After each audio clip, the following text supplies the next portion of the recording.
Hello, everybody, and welcome to the Wake Up Report. And I saw this one coming. For some reason, when I saw the trailer for the first trailer for Ghostbusters, there was something about Leslie Jones that just, when I was sitting there watching with that crowd, the vibe wasn't good for some reason. And me personally, I was like, yeah, here we go again. Yet another stereotypical, the loud, aggressive, dark-skinned, mannish acting black woman.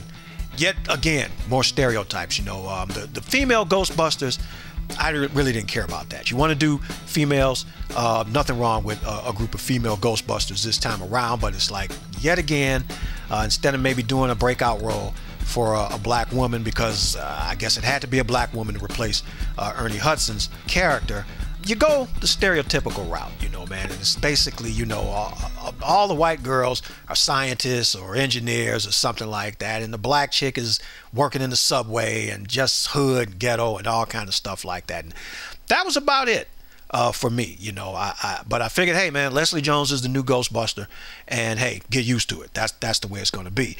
Not to mention the fact I wanted to catch an 11 o'clock show. They're going to tell me the only show that was available at 11 o'clock in the morning was the 3D IMAX. And I was like, I don't want to see no 3D IMAX crap. I want to see a regular movie. I just want to see Ghostbusters. Well, ticket person tells me, well, that showing is not going to be ready to see until 1 o'clock. And I'm like, are you kidding? 1 o'clock in the afternoon? I got to wait to see a movie? So I was like, man, bump that. I went to Target and I bought Batman versus Superman, and that's what I'm watching this weekend. I will watch my Ghostbusters 1 and Ghostbusters 2. If I got to watch Ghostbusters, forget that ticket, man. Jason Bourne comes out later on in the month, and I'm like, forget that. I'll just wait till it comes out on DVD, man. But quit trying to force people to go see these IMAX and 3D movies. That's all that was. You position that movie, try to force people to go see that mess. And I didn't want to go see it, but that's my little movie rant. It was not looking good for Ghostbusters since the beginning. The most hated movie trailer on the internet. The movie has been just dogged and dogged and dogged since it was announced that it was going to be an all-female cast.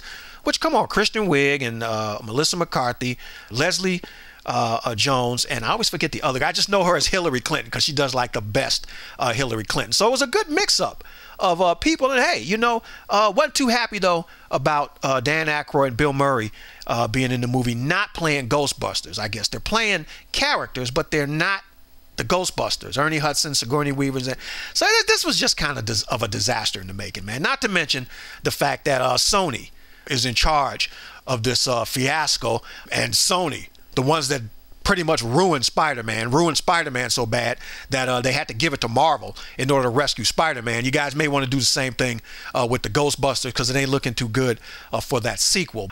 So the hate on this movie has just been there since day one, but the hate against Leslie Jones after, I guess, some kind of a Twitter spat with a conservative writer, Milo Yiannopoulos. And I guess Mr. Yiannopoulos criticized her acting or something like that. I don't know how this got started between him and her. But of course she tweeted back. And I guess after she tweeted back, the people who follow him started attacking her with the most vicious tweets, comparing her to a gorilla, an ape, a chimp, and they just kept going on and on and on with this. She tried to address it in hopes that maybe it would kind of just quell it, but just kept coming, and it kept coming to the point to where I believe she quit Twitter. I think she got back on Twitter, but she only allows certain people to contact her now. But as a result of all of this, Mr. Yiannopoulos had his Twitter account, a la Azealia Banks, had his account permanently suspended by Twitter. So I don't know if he is the cause of all of the hate that Leslie Jones was getting. He never called her out of her name. He never tweeted pictures of gorillas or anything like that. I don't think so. But they went after him for it. And if they did that, that wasn't right. If he did not call her specifically apes or gorillas or tweeted pictures or something like that, there was no call to suspend him. You suspend the people who sent the pictures, but you don't suspend him. So now he's on this campaign against Twitter. He says he's going to wage war against Twitter and everything. But I don't know, man. When I saw Leslie Jones's portrayal in the movie trailer, my thing was, here we go yet again with the stereotypes. And people are going to feed into those stereotypes. And this has been going on with dark-skinned black women. If you had to put a marker on it, I would say Gone with the Wind. That Mammy portrayal and the other one, I forget. I know Butterfly McQueen, that was her real name. But those two portrayals of black women did so much damage to their image that it actually became a permanent fixture, and you saw it repeated in movie after movie after movie. The black woman in the dance number in Legally Blonde, the black girl in Pitch Perfect. Whenever you're ready, dude. Yeah. Hi, my name is Cynthia Rose. Oh, not a dude. It's not a dude. The black woman in The Abyss. It is always these mannish-looking, asexual, non-feminine women, black women, that get these roles. And for Saturday Night Live, because I believe Leslie Jones's entry into Saturday Night Live was because of numerous complaints that they had not, in the, I guess, 8 or so years, 9 years or whatever time it had been, but they had not hired a black female comedian. She was the answer to that. But it just seems that the people who do the casting or pick the talent, which are probably white people, they tend to go after the same types of stereotypes, man. And it's just like contrast and comparison, and I understand how it's done pretty much. If it's the sweet, beautiful white girl, you got to contrast her against something that doesn't take the attention off of her. So you're not going to do that with an equally beautiful black girl. Let's just say if Sanaa Lathan, if you cast her as a Ghostbuster. I guess it's a twofold thing for me, because eventually people are going to cash in on those stereotypes, and they're going to do it in the most vicious of ways. And that's what they did to her on Twitter. So what I think, though, because it was wrong, but I also don't think that Ms. Jones should have dumped her Twitter account. You and I both know you've been called worse things by black people, and that didn't run you off. Don't dump your Twitter because of these types of people.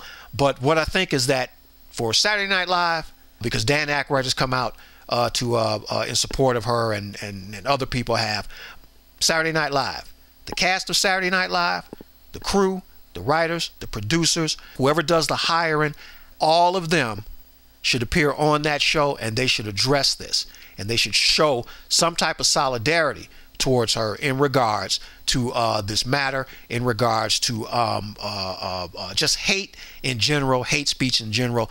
I don't believe Mr. Yiannopoulos, and I'm saying I don't know, intended for it to spiral this far out of control.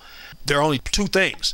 He didn't know this type of hate was going to be directed at her, and he should do something about it. Or he did know and he doesn't care, which means he supports that type of hate that was directed at her.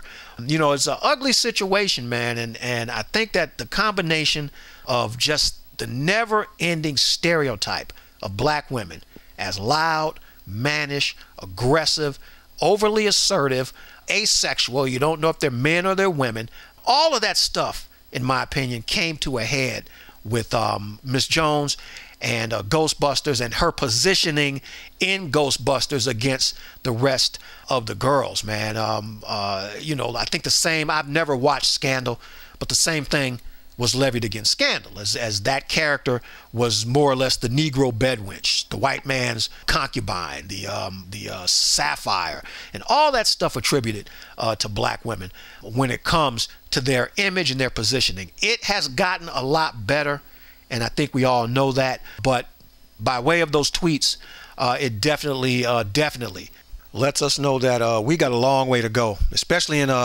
this climate, man, of all this hate and violence and black versus white and all this stuff going back and forth, man.